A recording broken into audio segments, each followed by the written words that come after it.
Budgeting, how to create and stick to it. I will walk you through the entire process I use for personal budgeting, and I will show you how to customize it so it fits perfectly into your financial goals. In the world of budgeting, you may have heard of 50-30-20 rule. It suggests that 50% of your net income should go towards fundamental needs, 30% for fun activities, and 20% towards savings for the future lifestyle. By the end of this video, you will not only know how to make a budget, but also why it's key for saving and investing. Let's take control of your finances together. First step is understanding your income. First up, figure out how much money is coming in every month. This is your monthly income after taxes. Think of this as your starting point.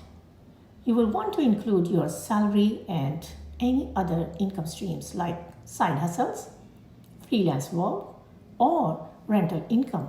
If your income fluctuates, especially if you are freelancing or driving for Uber, always be conservative. Use your average earning month as your baseline. This way you are prepared even for slow months. Let's say after taxes, your salary is $4,000 per month and you have a side hustle that brings in about $100 on average and rental income of $500. That gives you a total monthly income of $4,600. Once you know that, we can move on to the next step. Second step is listing fixed costs. Now that we know how much you are bringing in, let's talk about fixed costs.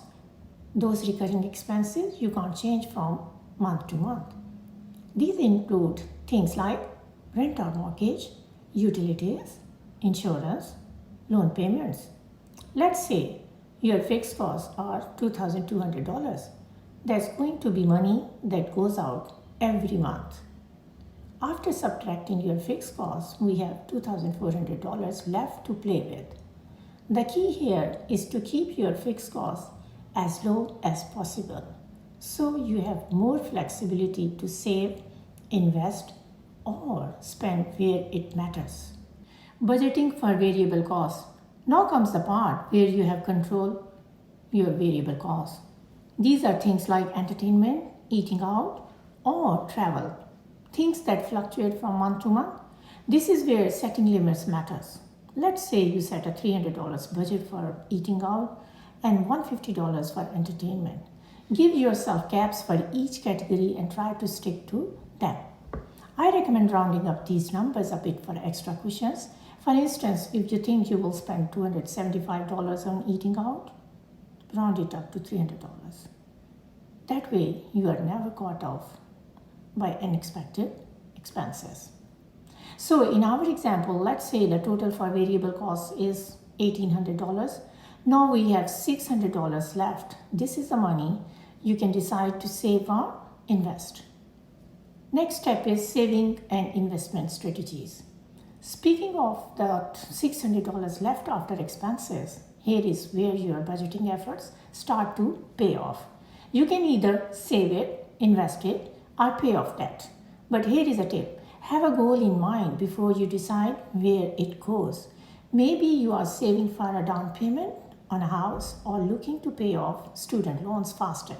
To make real progress towards financial freedom, aim for a saving rate of 20 to 30% of your monthly income. If we stick with the example, $600 is about a 13% saving rate, which is decent, but ideally, we want to push that higher.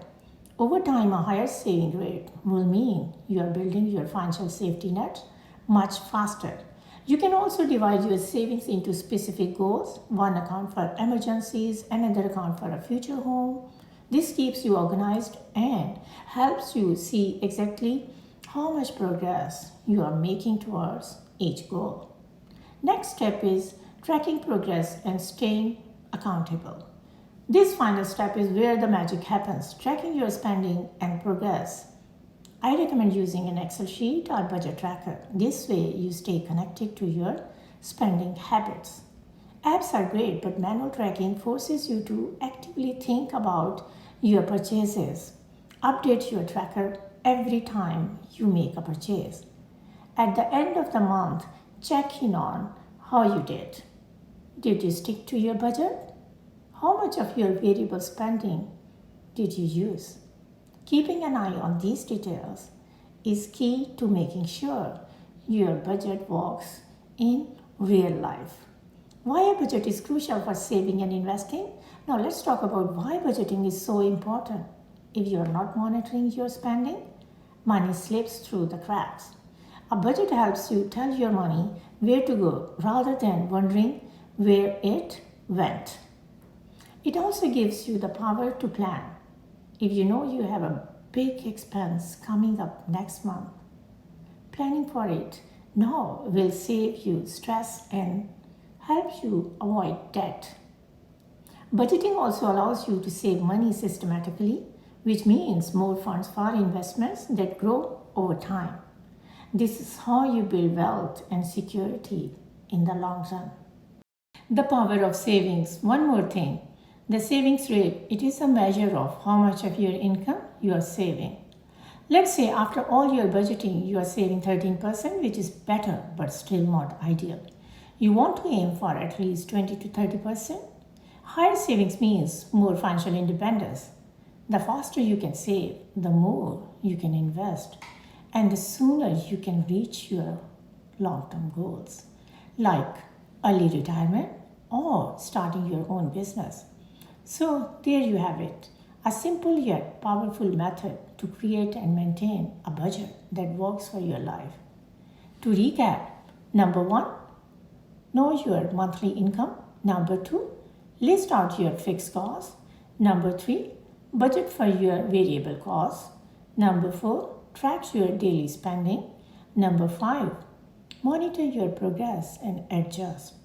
If you follow these steps, you will see that budgeting is not about restricting yourself. It is about empowering yourself to save, invest, and reach your financial goals faster. If you found this video helpful, make sure to hit that thumbs up and subscribe so you don't miss out on future videos. I have also linked a free budget tracker in the description below to help you get started.